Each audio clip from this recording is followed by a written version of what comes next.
So here we have it. The man of the hour. Former Major League Baseball player. Had a great career. Played in the league for 14 years. Please welcome one of my favorite players, Shawn Green. How are you, baby? I'm doing great. How about you, Eddie? Oh man, it's an honor to see you again, Shawn. I know the last time I talked to you was in 2013, and I want to catch up with you. All right, is that okay with you? That sounds good. Let's do it. All right. In the meantime, this is my signature. All right, hold on a minute. Okay, there you go. I forgot to light it up a little earlier. Little technical difficulties, but we're back. So, Shawn, listen. Here's the crazy thing. When we're gonna turn back the clock just a little bit. You were in Double A. You only hit one home run. A ball one. I had four in double A. Give me a little credit. Okay. So Double A, you only hit four home runs, That's right. and Yeah. and you were a leadoff hitter. Well, growing up, I was always more of fast leadoff type guy and just try to hit line drives. And as I got older, I got a little stronger, but I also started learning how to hit. I mean, I modeled guys like Wade Boggs and good left-handed hitters that hit for high average, and that was kind of what I was trying to be. So Rod Carew, those are the kind of guys that I idolized. Don Mattingly, he hit more home runs, but he was also a guy who can drive that line drive over the shortstop as a left-handed hitter. So that's what I was emulating. And as I got older, I played with guys like Carlos Delgado and others, and I sort of kind of figured out how to start driving the ball in the air to the middle of the field. And so when you got to Triple A, you won a batting title too, right? I did. Yep. Triple A. And then you got called up to the big leagues just for a little bit, and you were actually excited to go back to AAA. I don't know, not one Major League Baseball player that would say, I'm really excited to go back to AAA. Tell me about that story. Well, when I was in AAA, I was hitting 380, and I was kind of the man of the hour, and just having a great year. And we had an awesome group of guys. All my buddies were there. And then I go to the big leagues, and I'm not really playing that much, and kind of sporadically getting at bats here and there. And it's a very veteran team. Those guys had just won two World Series in '92 and '93, and it was a bunch of guys in their mid 30s and early 30s, and I was 21 years old. So I was just kind of lonely and wasn't really playing. When I did play, I was putting a lot of pressure on myself. So I came back down. I was got to look at the scoreboard, hitting 380, and get to hang out with all my buddies. It was a lot more fun. So when you see the scoreboard at the big league stadium, at the Sky Dome, you're like, oh man. I mean, the batting average, you're like, ooh, that looks... Yeah. Right? Yeah, It's like a bingo. You're like, ooh, I don't like that, man. Right? Yeah, no, I'd get up there. Joe Carter would say, "Yo, bingo, 091 or whatever it was." Okay, all right. So you have a legitimate excuse about, like, you know what? I'm excited at AAA. At least I can see 380 instead of 090. That's right. That's Oh, right. okay. And it's at that time I was on a good trajectory. I was confident that I would have a shot. And there's also the rumblings of a strike that was going to happen. There's just a lot going on. And so when I went back down, we had a great team. We ended up going to the championship there, and it was just more fun. At the end of the day, you just want to have fun playing a game, right? Oh yeah, absolutely. Shawn, you know what's crazy? Tell me the story about Ricky Henderson. He was hitting in the batting cages, and he was just asking advice from everybody. Like, he didn't even care, rookie or not. Yeah, he was struggling at one point. He came over in September. Well, he came over in July. I was up in September with him in '93, and he was my idol. When I lived in San Jose when he was coming up with the A's, and he used to cut out newspaper clippings every time he was stealing bases to break that record that year in I think early '80s. And he's hitting in every single group, and I was really impressed with how hard he worked, because you thought a guy like him just showed up and put up numbers, especially when I was that young. I didn't realize how much work these guys put in. And then he was asking, what does it look like? What am I doing wrong? And here I'm 20 years old, double A player, and like kind of tongue tied, didn't know what to say. But he obviously figured it out well enough to get his break pretty much every leadoff record a guy can break, having all the runs, the stolen bases, the hits. He did everything. Oh wow, Ricky Henderson. Did the preparation, when you were 20 years old at the time, did you say to yourself, you know what? If I'm going to have a career, I'm going to have to come out to the park early, right? Did you have thoughts like that? Oh, without a doubt. I was always a field rat anyway. I loved to be out there. I was always hitting in the cage, loved it. But I didn't realize that some of the guys that I idolized, I didn't realize how hard they work. Because Ricky, you look at him and he looks like, a running back and just built, and he's got all the incredible talent. And I was, at that time I was a skinny 20-year-old kid. So I just didn't realize how much came naturally to guys and how much they had to work for it. And there's a lot of players in the minor leagues that, had all the physical ability, but they just didn't put in the time. And of course, those are the ones that didn't end up panning out. So on a normal, 7 p.m. game, what time would you show up at the park? At the park for a home game, when you were really for a home, yeah, for a home game, I'd probably get there sometime, maybe 2:30. Get there and sometimes on the road you tend to get there a little earlier because you're kind of bored on the road, and you get there and go to the cage. Sometimes you have early hitting. If you do that, you get there maybe even 1:30 or something like that. And you just get your work in, and it depends kind of where you're at. If you're playing really well, you don't want to hit too much, and then kind of figure out ways to get into a slump. That's the thing you don't want to do. So it's always a balance. But I usually get there about 5-ish hours before the game. So you took it seriously, Shawn. I mean, were they guys coming in later that they're like, whatever? Back then, guys would come in later, but I think as time went on, like towards the middle and end of my career, a lot of guys were coming in earlier. I think, that it changed. Early on, guys were smoking cigars like you and drinking beers, and it was a lot. There's a lot less of the. I don't know about understanding, but I kind of understanding how important it was to, take extra good care of yourself physically. Now, guys doing a lot of yoga and different things. Like there's so much money at stake. I think, kind of starting from about the time I was playing to now, that guys just they don't mess around. Like they got nutritionists, they have, massage therapists, they have all kinds of, everything's at their disposal to make sure they can perform at their best on the field. And so you saw guys in the beginning. In the beginning, a lot of the older guys would take the bus to the stadium. If you were a younger guy and took the bus, then you get a lot of. They give you an earful because they say, hey, you're a young guy, you need to get there early and get the work in. But I think as time went on, nobody really took the bus anymore, as everyone was getting there, taking a cab 2 hours before the bus left. Wow, I love the dedication. I just want viewers to understand what you guys go through on a daily basis. As people think, it's 7 p.m. game. As a fan, you come and you're like, oh yeah, great, yeah. But they don't know. They don't know what's going on behind the scenes. You come into the park at 2:30 for a 7 p.m. game, and then after that, let's just say there's extra innings, and you get to to your home by like 1 a.m., and then you got a day game the next day at 1 p.m. Yeah, no, it's a lot. We'd lift weights usually after the games, because when you're an everyday player, you don't want to feel tight before the game. So sometimes you'd wake up, 9 o'clock, 10 o'clock, and go get a quick little workout at the hotel or wherever you can go. Back then, it was a little harder to find a decent gym. Some of the stadiums didn't even have them in there.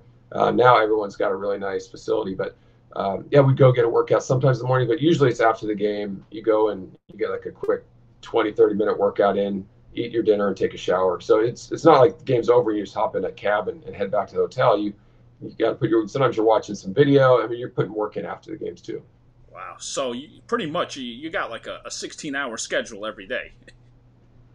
I mean, it's like it's a full schedule, but it's not like the whole time you're grinding. It's I think a big part of it is to make sure you are in the right frame of mind when the game starts. So I tried to, I go and kind of relax, do my tee work in the cage, and try to make it that a very like kind of pleasant, relaxed type feel. And sometimes, it depends how you're hitting, but if you're kind of in the normal range, not like super hot or super cold, you just kind of get in that little flow. Then I relax for, an hour and a half, play some cards, hang out a little bit, joke around.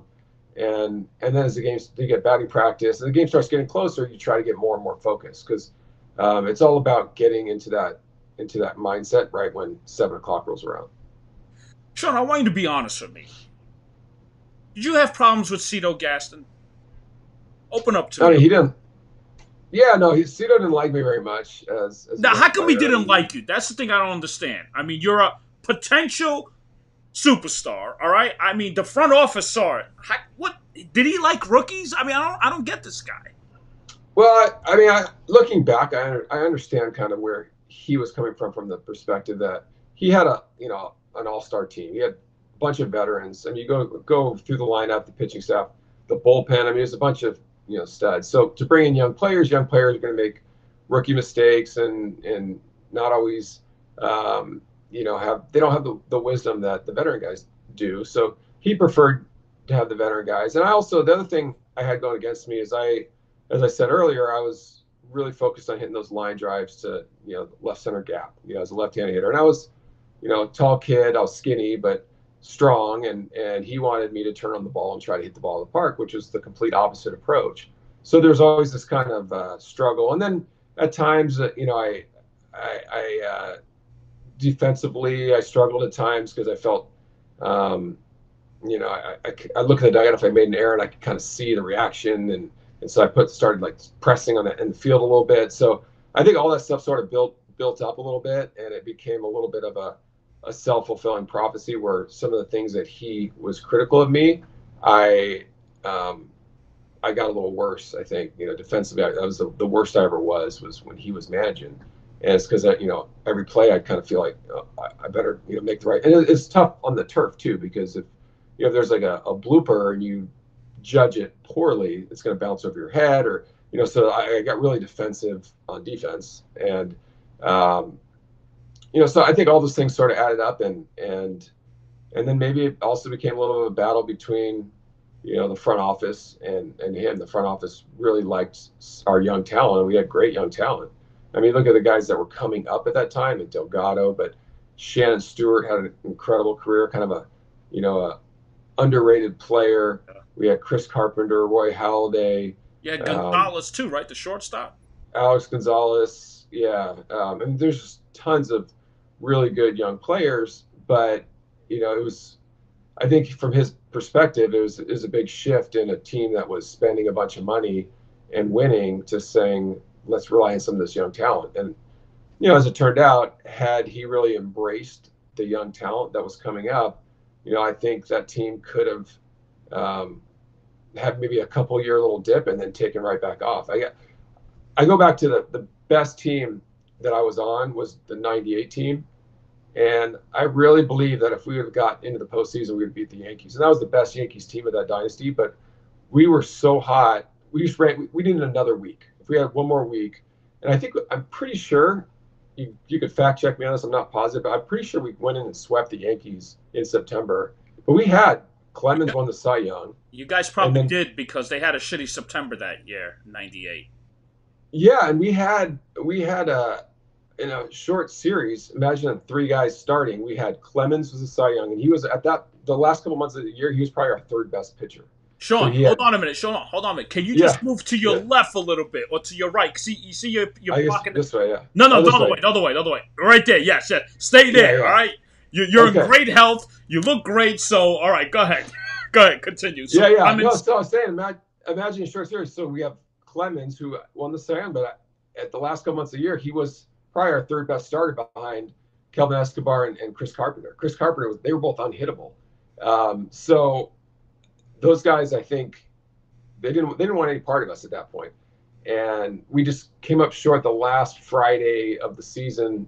We got knocked out. So we need another week. Another week we could have snuck in there.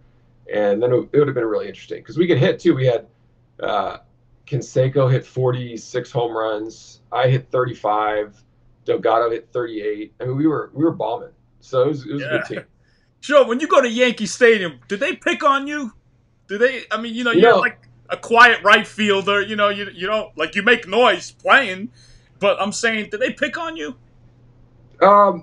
They did actually, until there's this kind of funny story. So that I'm going to say maybe 97-ish, 98, there was this kid that was just wearing me out in right field all game. He's cussing me out. Green, I'm gonna kick you. You know, he's going off of me, cussing at me. And finally, it's like the last game of the series. I look back and I start kind of mocking him a little bit. I'm like, come on, let's go. And I put my hands up, and he's getting real. He's leaning over the right field wall, screaming at me, right? And that goes on for the rest of the game. We leave, and then we come back to New York a few months later, and it's batting practice, and I hear this voice, right? And he's like, "Hey, Green, can I have a ball? Can I have a ball?"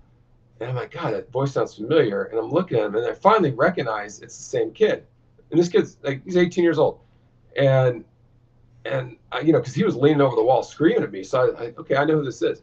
And so I say, hey, you wanted to fight me last time we were here. He's like, no, I've never been to a game. My first game ever. He's like, this is going on for 15 minutes. And so I know you wanted to fight me. And he's like, well, you wanted to fight me.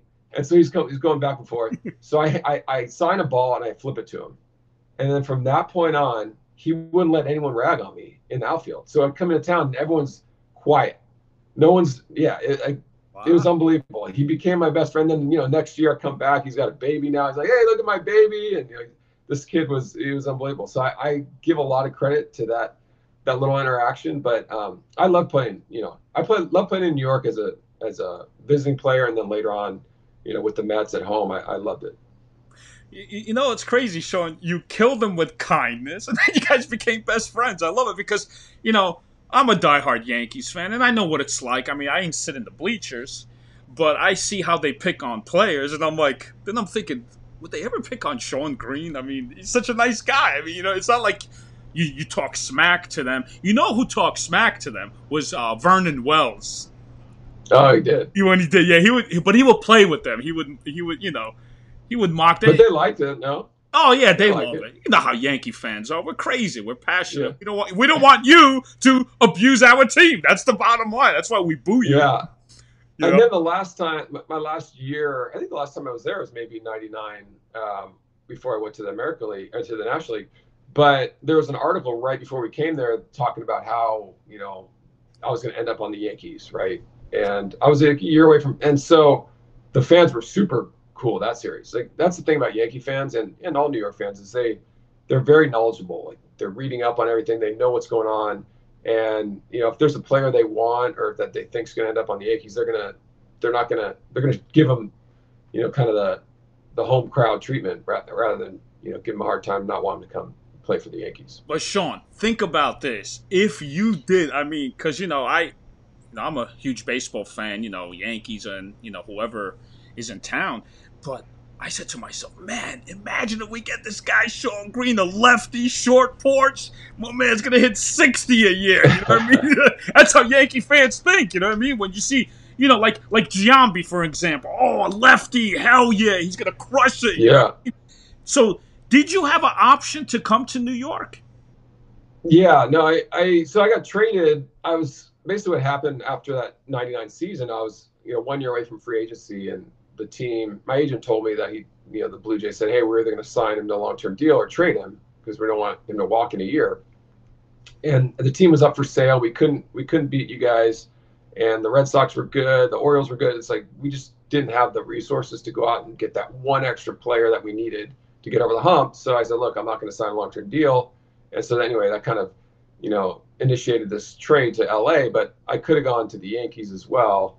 But I had a lot of leverage in the trade because whoever was trading for me, giving up prospects or players or whatever, they weren't going to trade for someone that was going to walk in a year either. So all of a sudden, it gave me some leverage to negotiate a long-term deal. And there was supposedly a trade on the table with the Yankees. For me, though, I was a little worried about going to New York for a couple of reasons. One, as a Jewish player, it was already getting to the point where everywhere I went, there was always kind of an extra set of, Jewish media and I was a little worried about being overwhelmed in New York with all the Jewish fans. I just thought knowing that I'm pretty private and as you said, kind of quiet, reserved, I just didn't think I'd be able to, handle that much kind of a sideshow.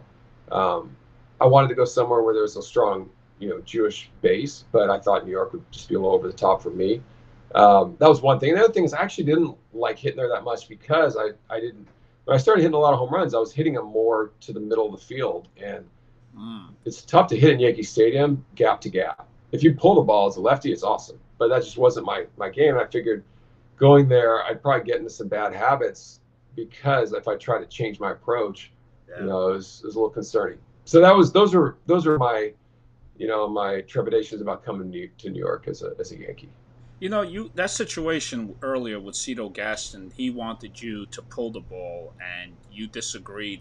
It's the same thing with Paul O'Neill with Cincinnati when Lou Piniella told him, hey, I want you to pull the ball and that's it. And it's like O'Neill didn't, he disagreed. He said, nah, I'm not that type of hitter. And, so when the Yankees got him, he sprayed it everywhere with a little pop too. Don't get me wrong. Yeah, he wanted to hit 330 or higher.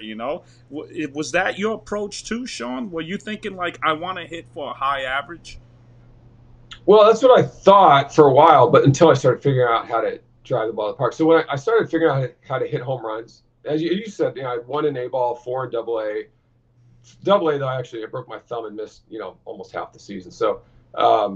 But then AAA, I hit 13, and so it started to progress. And then the first few years in the big leagues, I was platooning, but I hit, 15, 16 home runs as a platoon player. So I call it, on pace for like a 20 home run season had I played every day. So I was kind of at that level. And then, I started, I kind of had it out with Cito in '97, and the hitting coach was Willie Upshaw. They were really forcing me to pull the ball. Like they wouldn't let me go to the cage. Basically, Willie said, I tried to sneak to the cage one day, and because I was trying to hit the ball to left center field, and he caught me. I asked Garth Orge, so Garth Orge was going to throw to me. At this point, I'm on the bench. We signed Ruben Sierra, so I'm completely on the bench, and so I said, "Hey Garth, will you throw to me?" And Garth's like, "Well, you got to ask Willie because you never. The other coaches don't want to step on the hitting coach's toes, right?" So I said, "Well, I look for Willie. I can't find him. Let's just go." I just made that up. So we started going to the cage, and Willie's coming back from the cage. And I said, hey, Garth's going to go throw to me. And he said, well, what's wrong with me? And I said, well, Garth throws right-handed. Willie throws left-handed. Someone hit off Garth. He's like, well, you got to learn to hit off lefties sometime. And I said, well, I know how to hit off lefties, but I don't ever play against lefties. I'm not even playing against righties right now. But if I do play, it's going to be against righties. So I want to hit off Garth. And he said, you can't go to the cage without my supervision. So I said, fine. And so I grabbed my batting tee, and that's kind of when hitting off the tee became, my thing. And so there's a net in between the dugout and the clubhouse, and I just put this tee there, and I just started hitting in the net. And at first I kind of felt like a rebel because I'd never rebelled in my life. I was just like quiet guy. And now all of a sudden I'm fine. I'm not going to the cage anymore. I'm not dealing. It was like the final line in the sand. So I'm just hitting off the tee. At this point, I'm on the bench. Ruben Sierra's playing, not doing all that well. He was basically out of baseball, I think, and came back. This is before he came to you guys and did really well, right? So anyway, so this is going on. Now I asked to be traded, right? Because I'm not playing. And keep in mind, the first couple of years, I'd already hit like close to 290 each year with, 15 home runs, 11 home runs, whatever it was. So I'm hitting off the tee, and then the GM, Gordash, says, give me a couple weeks, and if you're not happy, then I'll trade you. So then a couple days later, we're playing the Braves, and I'm back in the lineup.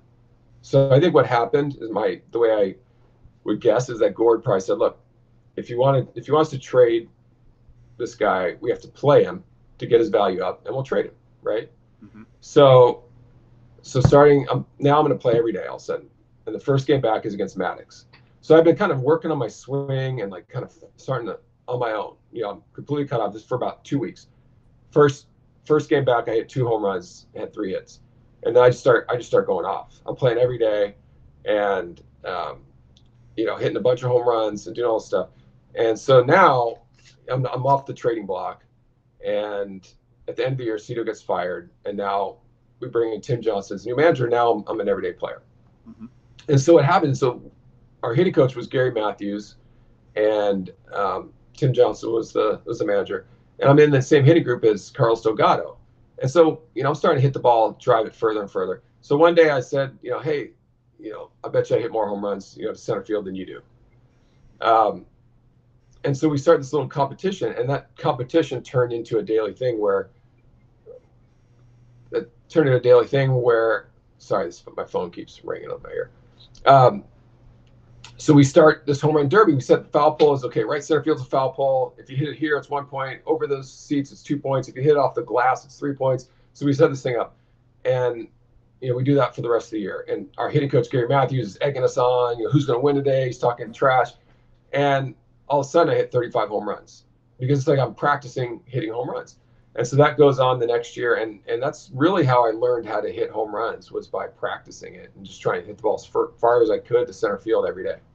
But you would do it also with proper mechanics, right? You would have proper balance, without a doubt, right? You wouldn't just swing out of your ass and just say whatever, right? No, that's the thing, is by taking the pull side out, first balls were just kind of squeaking over the fence or hitting the wall. And all of a sudden I'm hitting balls, 20 rows back to center field and left field because I'm learning how to do it the right way. And if you hit the ball, hard with backspin to center field, you can't really take a bad swing.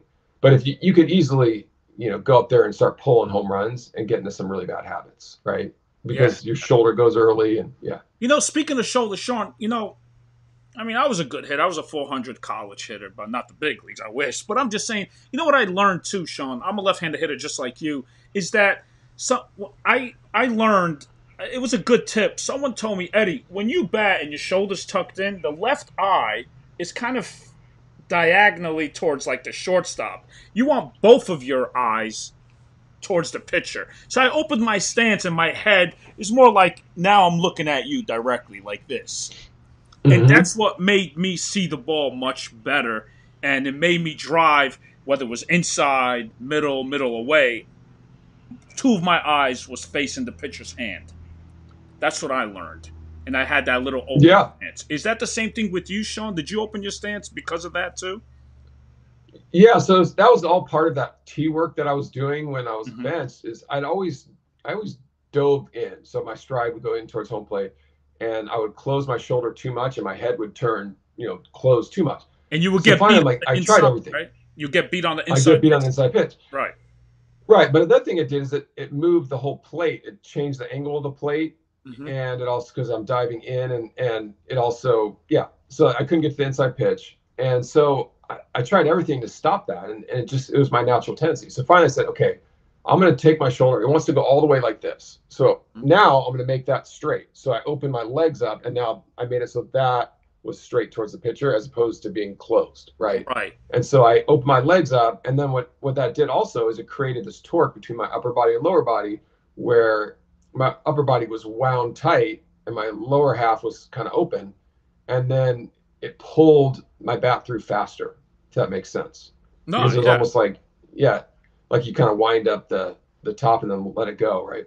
With the outside pitches, did you let the ball get a little deeper, or did you hit it out front, just like the inside pitch? Well, that's a great question. So that is good. So you're hitting. So a lot of hitting coaches, and early on, I always let the ball get deeper on the outside and up front on the inside pitch and middle. But I realized that that's creating a circular swing, and I wanted a swing that was going straight, like a straight line to the pitcher, right? So I started practicing that, hitting that outside pitch the same distance out front as the inside pitch, and that's how I learned how to drive the ball with power the other way. Because if you let it get too deep, and your hands, you really don't have anything behind, where the direction the ball's going. But if you hit it out front and let your upper body stay through the ball, then your lower half can move however it moves. Like a lot of guys who drive the ball the opposite field, you'll see their back foot will kind of, like Manny Ramirez, you picture him, his back foot kind of slid like at a different angle behind, and he was facing where he was hitting the ball. And it's pretty subtle, but if you watch a video, it looks, if you took that swing on the drive that Manny Ramirez hit to right center field and just kind of moved it, digitally or whatever, it would look the same as the ball you drove to center field. Yeah. And that's what I try to do, is I wanted everything going through the ball, whichever way I was hitting it. And that's how I started hitting the ball straight with backspin as opposed to having the ball slice. Right. Yeah. It's easier visually. It's hard to describe, but easier. I understand exactly what you're saying, because I was more of a, Mattingly opposite field hitter, Tony Gwynn, Wade Boggs type of guy. I didn't really hit for power, but like lefty or righty, I don't care. I'm gonna rip him, but it's not gonna be a home run.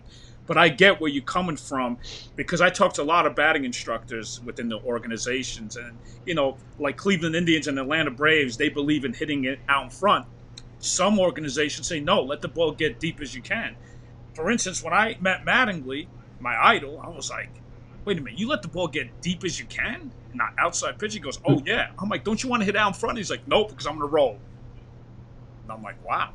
So everyone has a different approach.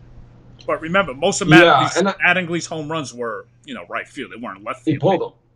Yeah. Yeah, and that's the thing is, once I figured out to release my back side, so if I didn't release my back side, then you roll it. So basically, a lot of hitters will have that left, or as a lefty, have that back left foot. They keep their toe planted in the ground. They just spin, right? Mm-hmm. But what happens is, even there, like, that toe probably slid. You can see in that picture. Yeah. But I think that was it's not locked into the ground. I think that was your opposite field home run in Milwaukee. That was a bomb when you hit 4 of them that day. I think that swing right there. Yeah, Chris. Yeah. And that's what happened to me is I got to the point where, when you start hitting home runs, they want to pitch you away more, right? Because they throw you sinkers away. And I got to the point where that's the pitch I wanted, and I drove that out to left center field. And that was a huge advantage, because as I got hot, I get really hot, because now they're like, okay, we're scared to come in because he's hit a bunch of home runs, and they're going to throw me, sinkers down away, and that's the pitch that I wanted. So it becomes easier to hit when you're succeeding. I think it's different now, probably because they're so specific on every detail of all the data that they have. But back then, you go in a series. I remember one series we went to Minnesota early in my career, and I think his name was Frankie Rodriguez, the pitcher with the Twins back then. He's a Brooklyn guy. We know him. He's a Brooklyn guy. Yeah. Yeah. So he had a good rising four-seam fastball, and so he struck me out 3 times that day on high fastball. I couldn't lay off the high fastball, and I was more pissed off that the advanced scout in Texas I was gonna see a bunch of high fastballs as soon as we go to Texas, because the advanced scout was looking, and it was more visual then, right? Mm-hmm. Now it's very much, pro. They have a sheet that prints out and says, you swung at X% of first pitch, this and that, and they have all this data. But for us, it was like, hey, throw him high fastballs. He's chasing them right now, and that's so you got to have a day or two of laying off that pitch, and then the next advanced scout is gonna see something different to tell his club.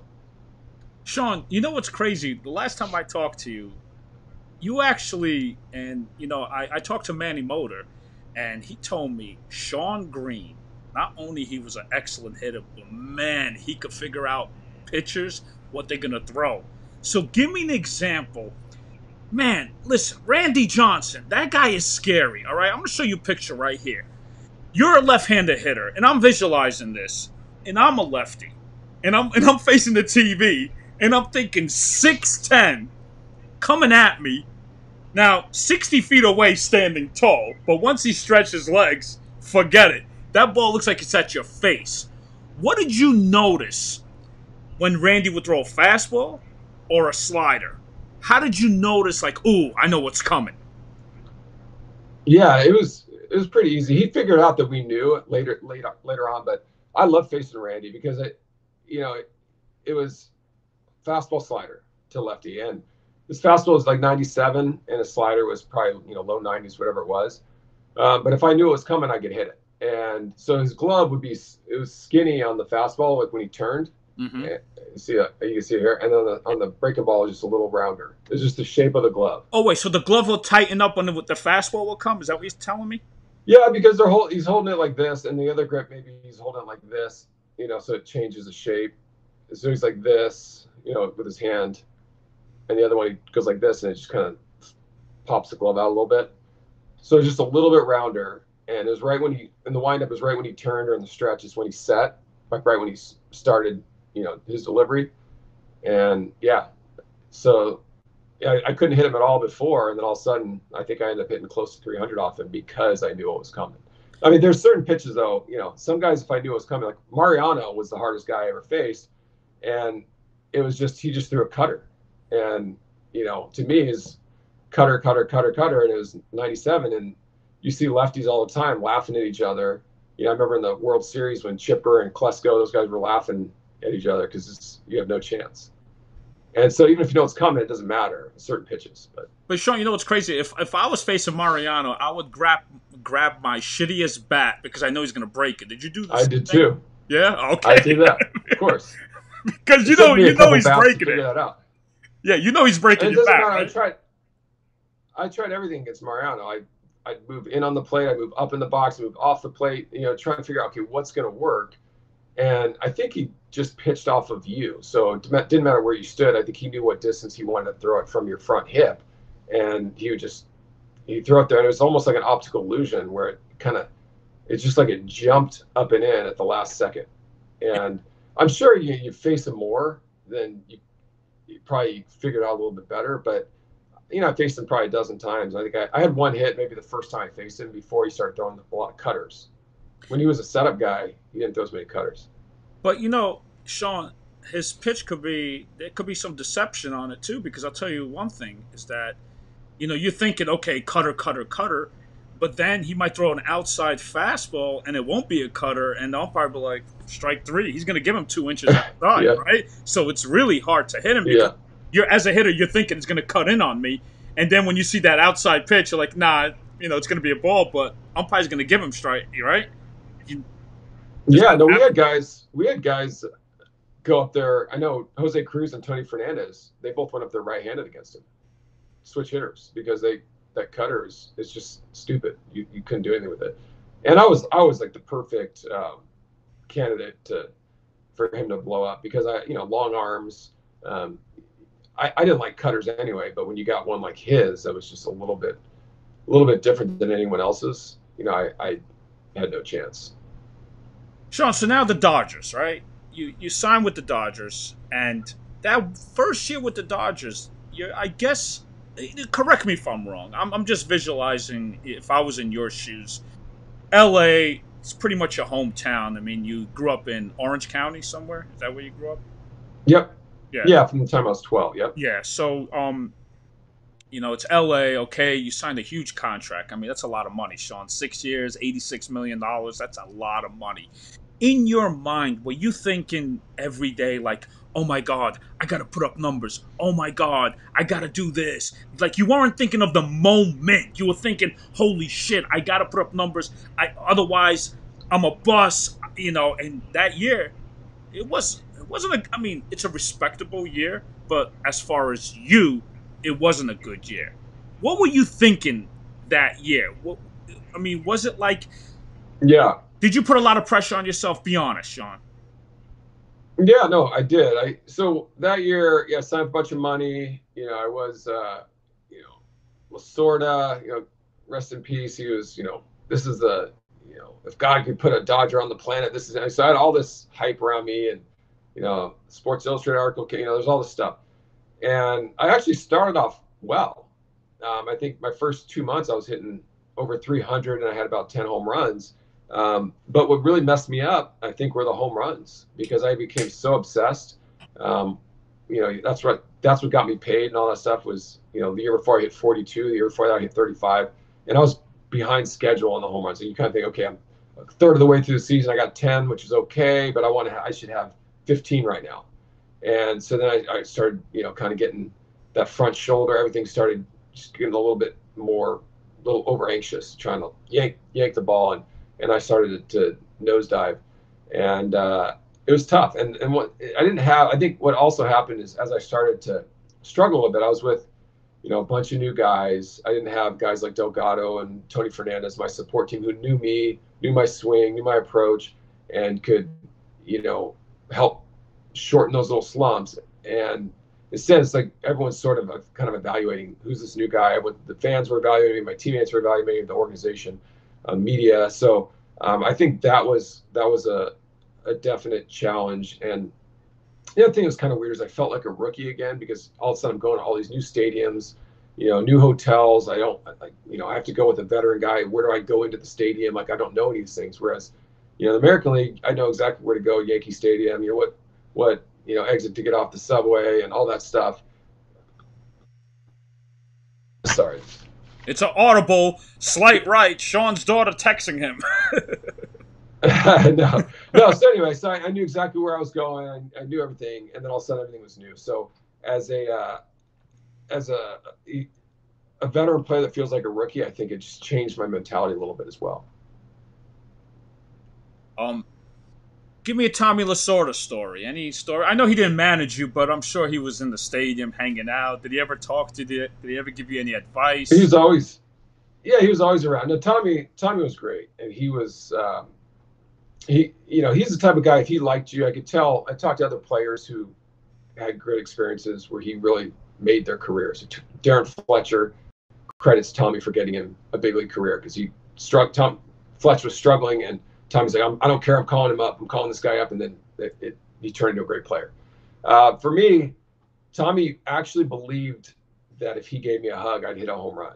Because it happened a handful of times. But if Tommy was to tell you, he'd say, I went down there 8 times into the clubhouse before the game, and hugged him, and he hit a home run every time. And he really believed it. And so now I'm on the Mets, and we're playing the Dodgers in the postseason. And the first game's at Shea, and the bus pulls up to right field for the players to come on. We're already on the field starting batting practice and stuff. And Tommy comes walking in, and I start chasing him because I'm going to, Tommy, give me a hug. And he's dead serious. He's running as fast as he can, which wasn't very fast, but he's sprinting away from me. I say, get the hell away from me. Get the hell away. He would not hug me because he did not want me to hit a home run against the Dodgers. That's how much he believed in the magic that he possessed. And, the whole bleeding Dodger blue, all that stuff, like he really was, he was all in. And you couldn't ask for a better ambassador for the game or a better team ambassador than Tommy Lasorda. When you were playing for the Dodgers, did you get invited to these Hollywood parties? Did you go out with these guys, or you were more like a laid-back guy? No, I'm staying in.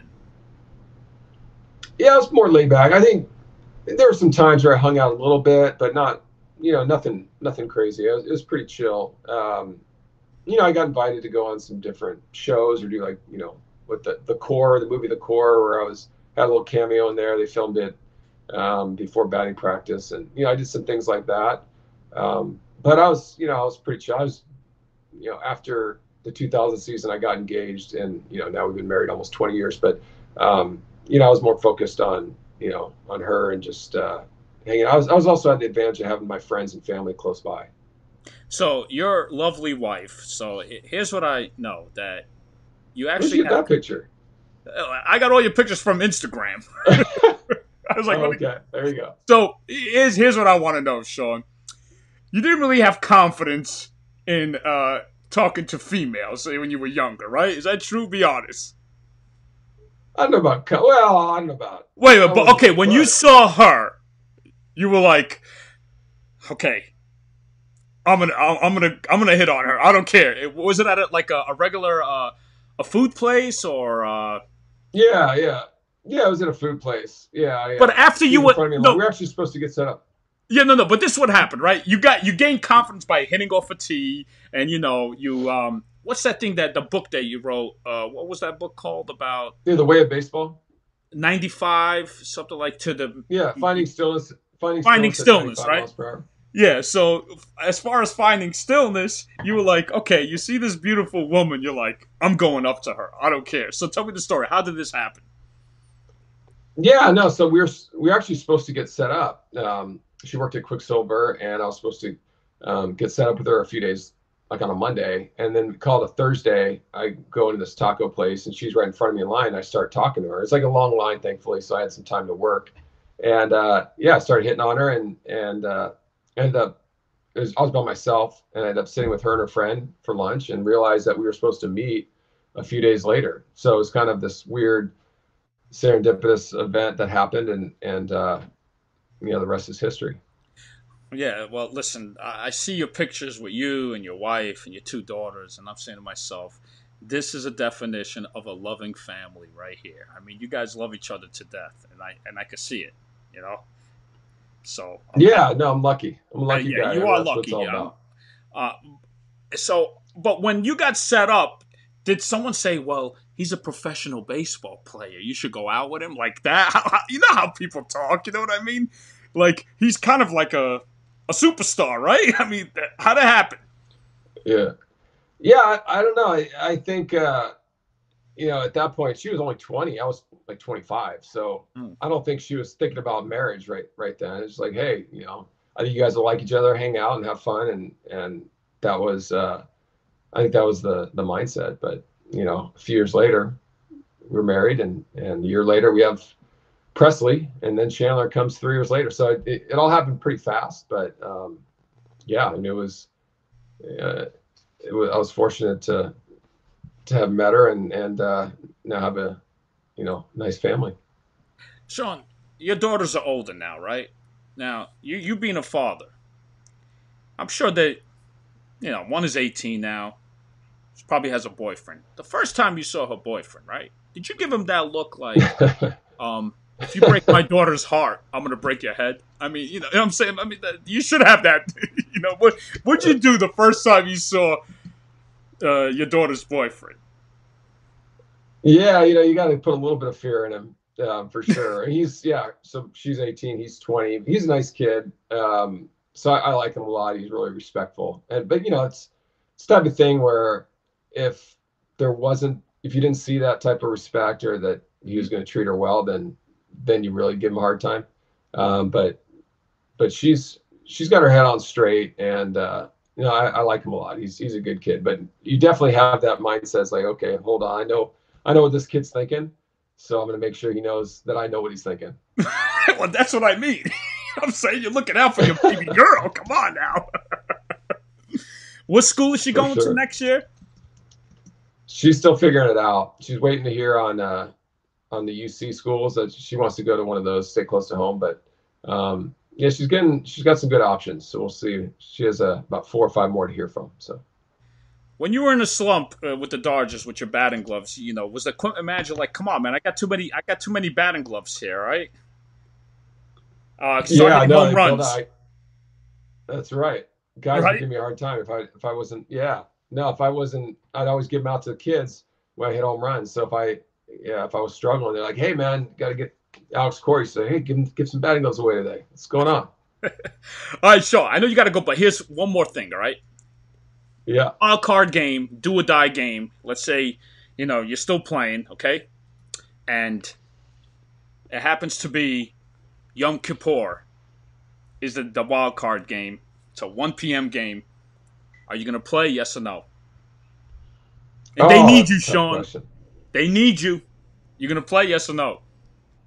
And I'm going to call Bud Selig back then and say, hey, man, you're a Jew too. Hook me up. Reschedule this game. No, I don't know. I mean, I actually played, it conflicted in 2 nights, 2 different years, 01 and I think it was 04 maybe.